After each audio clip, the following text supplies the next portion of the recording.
जय श्री कृष्णा। आज पढ़ते हैं ए आ की वर्णमाला। सबसे पहले आता है ए ऐसे अर्जुन। अर्जुन सबसे अच्छे धुरंधर और द्रोणाचार्य के प्रिय शिष्य थे। इन्होंने द्रौपदी को स्वयंवर में जीता था।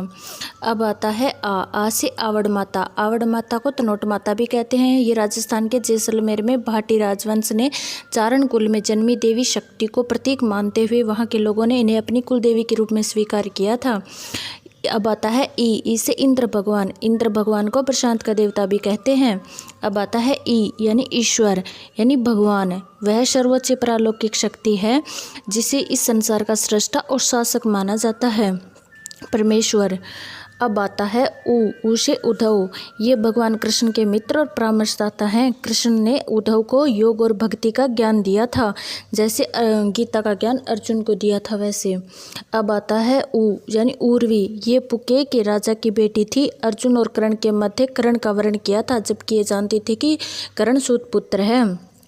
अब आता है ए यानी एकलव्य। ये भगवान श्री कृष्ण के चाचा के पुत्र थे। इन्होंने अपने गुरु द्रोण को दक्षिणा में अंगूठा काट कर दिया था। अब आता है ऐरावत हाथी। ये भगवान इंद्र का हाथी है और 10,000 हाथियों का बल एक ऐरावत हाथी में होता है। अब आता है ओ यानी ओमकारा। ये एक ओम की ध्वनि है, मतलब एक ही आवाज़, जैसे ओम ऐसे। अब आता है औ यानी औषधि यानी जड़ी बूटियाँ, और औषध विज्ञान का जनक धन्वंतरी को माना जाता है। अब आता है अंग यानी अंगद।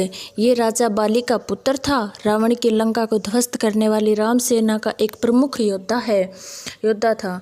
अब आता है अंग यानी खाली। जय श्री कृष्णा।